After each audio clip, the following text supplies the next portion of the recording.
Hey friends, it's me, Erin. Welcome to the next episode in the If You Could See Me podcast.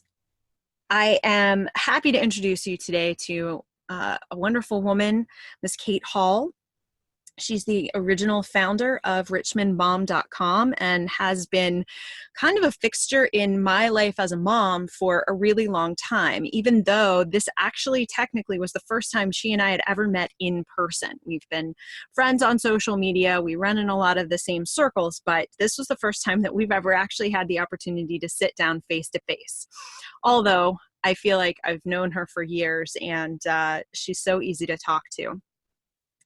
I was so thrilled to sit and snuggle with her adorable little puppy Cole in her beautiful home, and Kate was really honest and open about her family's experience and her own experience with her daughter coming out as trans over the last couple of years, and how they've handled that and how they've been so open and addressed the needs of their child and their family and of the world in just the most loving way possible. So it was not the longest conversation I've had on this podcast, but it was definitely one of the most intense and powerful and exciting for me to get to do. So I really hope that you enjoy hearing from Kate. Go check out richmondmom.com. She sold it a few years ago, but it still exists. It's still out there. And I actually have a few articles published there. So I hope you enjoy this episode. And this is the last of the episodes for a little while. And then we are going to come back and post a whole new round. So I'm excited to share some of those new interviews with you that we are in the process of recording right now. So y'all enjoy hearing from Kate, and we'll talk to you soon. Needs to run around, he'll run around, and it'll just make this whole experience that much more interesting. So no worries.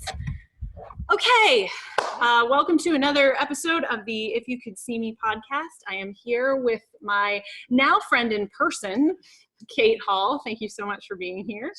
Sure. Thank you for inviting me to your home.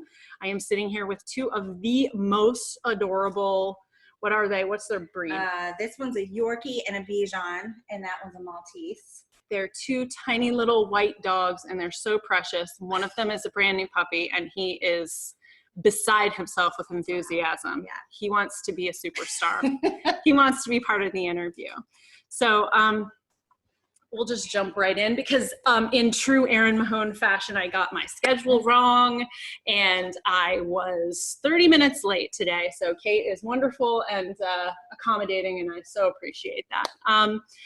So like I told you well before we started recording, the big mission of this podcast and of the book that I wrote and this work is really the idea that there are so many instances in our lives and in the world where we don't give voice to difficult circumstances. We don't give voice to people who sit outside of the margins. Mm-hmm. And I'd like to ask you, we're going to jump right in, it's fine, about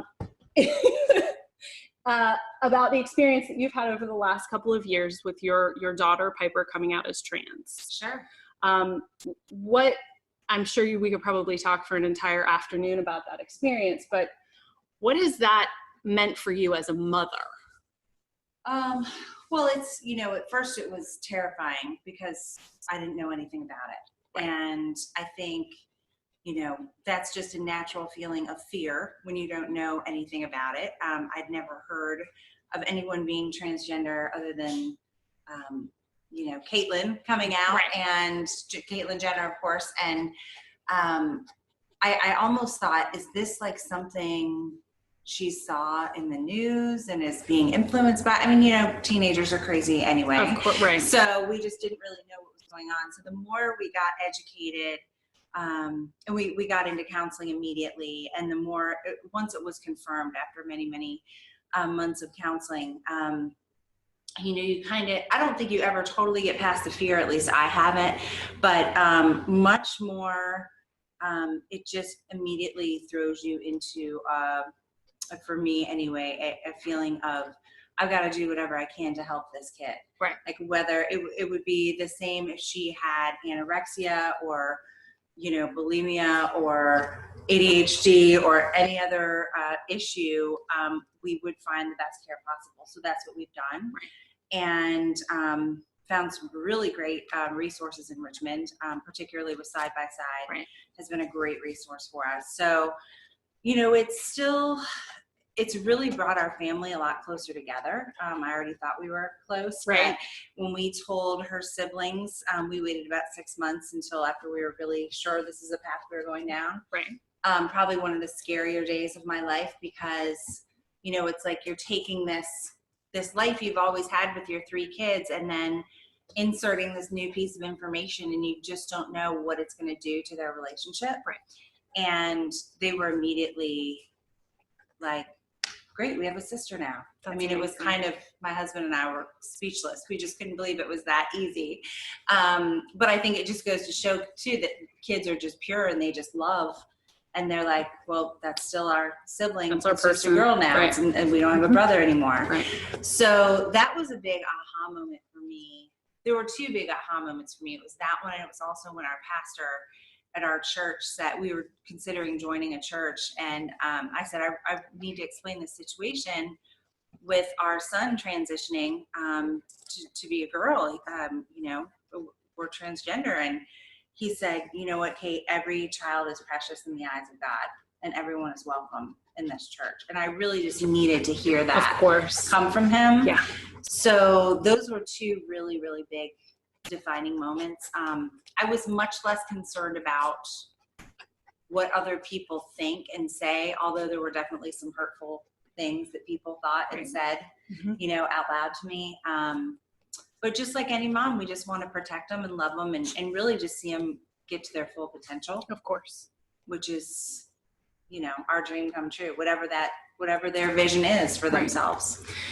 So how do organizations like Side by Side and other support networks in our community help and provide support for families going through this experience?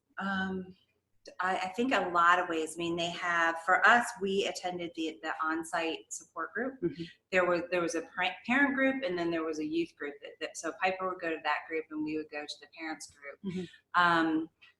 And so for Piper, immediately to walk in a room and see and talk to other kids like herself was just amazing. Right. And when we first started going, she was still presenting in the mail with a male name, hadn't changed, dress at all. So was very much just kind of feeling her way into the whole thing. And very welcoming. It's just a safe environment where you could say and do whatever you wanted. Right. So I think that first and foremost. And then second of all, it's a place where we could ask questions that I could never ask in mixed company. Right. Right. It's just a safe space. Very safe. Yeah. So it's interesting that what you said in the beginning about, you wanted to get the best care for your kid and treat, make sure she had all the resources and services that she need in the same way that you would with, ADHD or bulimia or, or anorexia. And I hear that. And I also wonder how you address all of those sort of ancillary mental health issues around this transition, which is complicated, without pathologizing trans, being trans, without turning it into, well, you need help because this is an illness. Yeah. So that's Yeah, it's a great question. I mean, there's a lot of discussion out there and research that's been done, about transgenderism being an illness. For me, I read a ton of things and I discussed them with people, but at the end of the day, I had to go with what our therapist was telling us about our child and what I felt about our child, and whether or not it's a mental illness of a sort. We accept it and we love her no matter what. Right. Now Piper did have a lot of anxiety early on and was very depressed early on in the transition because it was scary for her. I mean, she was in middle school. She told us at the beginning of 8th grade and said, I don't want to transition until I get out of middle school. Middle school's horrible. I think every Right, kid of would course. say that. Yes, you don't need to add anything else to that. Exact words. It's horrible, Exactly. and I just want to get out of here. Right. And actually, she had a ton of friends, so like socially, it was a good experience. Right. But I think just she just said, I'm going to start high school as a female, and like had this plan in her head as a 13-year-old kid. And my husband and I were like, really? Like that doesn't make you fearful? Right. And sure enough, she did. That was her plan. And how was her peer group and the kids in school? Surprisingly amazing. I mean, I really think kids get it. Yeah. This generation, it's really our generation, yours and I, and up that have the issues. And my mom and I laugh about this a lot because we're like, it's really us that's the problem. Yes. Us, because they would be fine if we would just go away and stop talking. Exactly. To them. Right. Because the kids just don't seem to care. And even when we went to her high school, which is right over there through those woods. Right. Folks online can't see me pointing, but listening to this, but it's literally behind the house. Behind my house, and Piper walks right through those woods to school. Oh, that's cool. When we went the summer before she started as a freshman a year and a half ago, and just discussed the transition because were just getting the formal name change done, and I wasn't sure how that was going to shake out, but we just wanted to make sure we kind of had the right things in place. And they said, well, the good news is we've already had a child graduate from here who was transgender, who was opposite. It was a female to male student, but they said they've kind of trained everyone as to how to support the kids, because all the kids like really rallied around this youth. Right. And so I was like, that's amazing. I had no idea. So they just were super supportive. They said, if we have your permission, we'll go and just let the teachers know so they can keep an eye out, make sure there's, no one bullying, anything like that in the classroom. Wow. And of course we said yes. And, of course the all famous bathroom issue, what are we going to do about bathrooms? We just chose to use administrator or nurse bathrooms and not make it an issue. And it really has been a wonderful experience. So we couldn't be more thankful. That's amazing. That's a testament these kids to really get it. Yeah. This generation. I definitely find that to be true. My kids don't have trans friends, although we have trans people in our lives. They don't have trans friends that are their age, but they have language around this, conversation that, we never would have had when we were their age. I've got an 11-year-old and an 8-year-old and a 14-year-old, and they have language around it, kind, respectful, loving language. And it's amazing to see it. Yeah.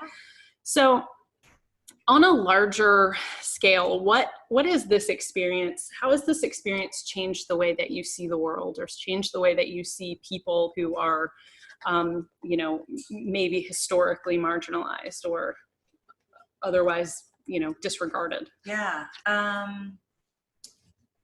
It's funny. I probably, in terms of mental illness issues, when, just linking back to that, my dad was bipolar. So I think I've always been very sort of had a soft spot and very understanding for people that have, mental illness and those types of issues. And I've really kind of always thought of myself as just an inclusive person. Right. In fact, even in my corporate life, I led a diversity and inclusion initiative for a Fortune 500 company. So I kind of thought I was that person. And then this happened, and I realized that I maybe had a lot more biases than I thought. Right. So now, yeah, it absolutely has changed my view. I've met a lot of trans individuals through our learnings with Piper, and I'll be honest with you, had I met them otherwise, I probably would have shied away or been nervous or been scared. And now I'm just thankful that they're willing to talk to me and support us in this community. Having never had this experience. And I understand why other people might be nervous too. Of course. And that's why I think it's really important to talk about it. Right. And my husband and I really waffled. We didn't come out and publicly until probably almost a year until Piper came out to us after. Right. Because this group in particular, it's like 1 in 10,000 people. Right. So it's incredibly marginalized. Right. And a lot of these folks just really want to live under the radar too. Right. Right. You know? Well, and, you know, I mean, there certainly is a certain, you know, I'm saying this and also realizing that I'm doing exactly what I'm saying you probably don't want done, is that you don't necessarily want your child and your family to be the poster children in your community for, you know, having this experience. And you just, you know, you want Piper to have a regular life, and you want to have a regular life, and you don't want this to be the only thing that you talk about necessarily. Yeah. I would imagine. Yeah, I don't know. It's a balance. It's interesting because we've been given a couple opportunities in the Richmond community just through friends who've known us, who've reached out. We were in part of the One Love exhibit at the Valentine Museum, where they photographed LGBT families. And we've always brought it to Piper and said, is this something you want to do? Because I would never press that upon her. And she's wanted to, which I think really made us feel good that she's so confident with herself now that she would want to be part of it. So of course we'll support. I was kind of surprised my husband wanted to, because he's a very under the radar kind of person. So he's much more of a homebody. He's much more soft spoken than I am. Right, you were already a local celebrity. Well, so I don't know about that, but so, you know, I've kind of thrust him into the spotlight too, but he's been great. He actually got through his change curve with Piper way quicker than I did. And a lot of people have been surprised by that, but yeah, he's been great. And then I'm trying to think of the other, we were interviewed by Channel 8 News. Amy Lacey came and interviewed us, and I couldn't believe it, because Piper's normally pretty soft-spoken until she gets to know you, and this reporter came into our house, and they brought the cameraman in, and she just lit up and started talking. Amy's so great though. She's there. She like makes everyone feel so comfortable that you're just like immediately, It was crazy. Like Piper was sitting right where you are right now, and I'm just thinking, wow, who is this kid? Like, but it really has made her come alive. And so I said, you know, this might be part of your journey, is really being an activist for other trans kids. And I would love that for her if that's what she wants to do. So we kind of toe the line as a family. We, like I said with the school, we're not ready to sort of, I don't know how to say it. We support other people that really want to break the barriers and have equal rights and that sort of thing. But for our purposes, for Piper, we just want her to have a great education. I'm not going to fight the school on the bathroom issue, because that's just not our priority right now. Gotcha. But I support people that do. But yeah, I've got 2 other kids, so I've got to spread the energy out. Of course, absolutely. Between, you know this, right? Of course, I do. And she has very energetic dogs, as you can see. One in particular. And He's now awesome. I think you're rolling in. He's making my day. He's great. And no one's been this excited to see me in a long time, so I'm thrilled. I love it. So yeah, I think there's a mix there. We just have said, you know, maybe at a later point in time when our kids are grown, we can do a little more activism. But things like this, anytime I can talk about it, I'm happy to. And I've had so many people come forward to me and say, thank you for just being honest, because I've never known anybody who's trans, but I know you, and I've seen your kids and grown up with you on Facebook, and this makes me so much more sensitive to that. And that's a great feeling.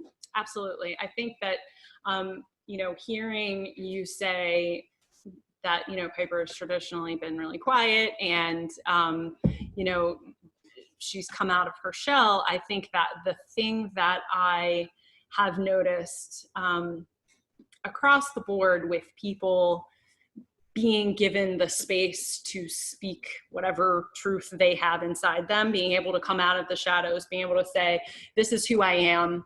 And, you know, the thing that I say is that it's not my job to be silent so that you're not uncomfortable. Right.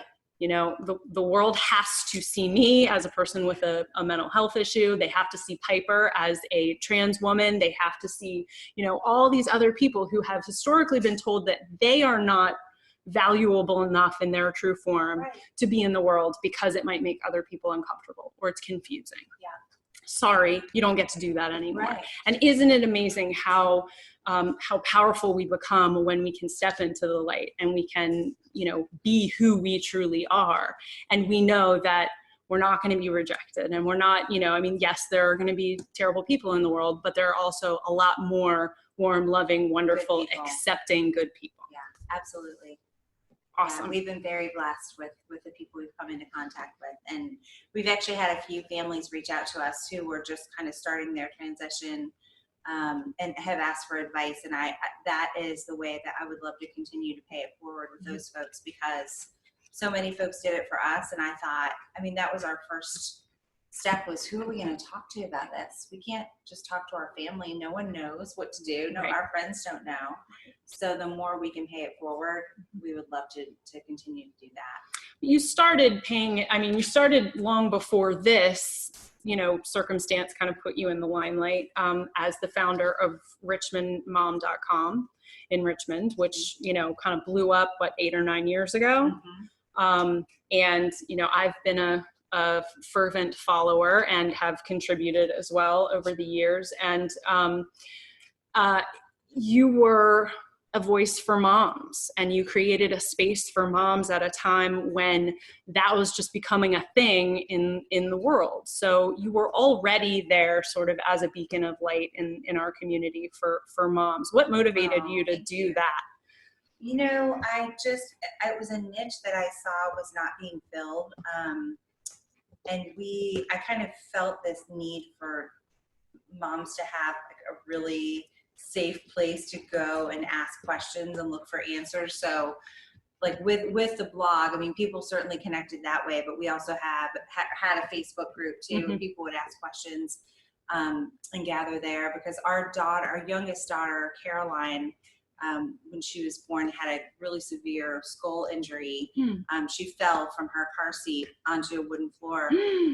And that was a terrifying experience for us, as you can imagine, and went through 6 months of returning to brain surgeons and making sure that there wasn't any damage. And thank goodness there hasn't been. She's a crazy, wild 10-year-old who dances everywhere now. We're very lucky. But through that experience, I remember feeling really guilty and helpless and embarrassed about the whole thing. Like, I should have known better. I shouldn't have left her sitting in that car seat with my 2-year-old next to her, because my 2-year-old started playing with her at the time, and that's how it happened. You know, just all those things. And I also thought there's really no place on the web, and, you know, blogs are really getting to be a big deal. So I'm just going to start this. So I just kind of played around with it, and I was just very fortunate that it kind of took off the way it did. That's fantastic. Well, I know that you have a meeting to get to, so I'm going to end here. And thank you so much for your time. Thank you for your honesty. Thank you for being a light in our community. Thank you so much. We're very fortunate to have you. And you too. I'm excited about your book too. Thank you. I'm excited about it too. Thank you so much. Thanks.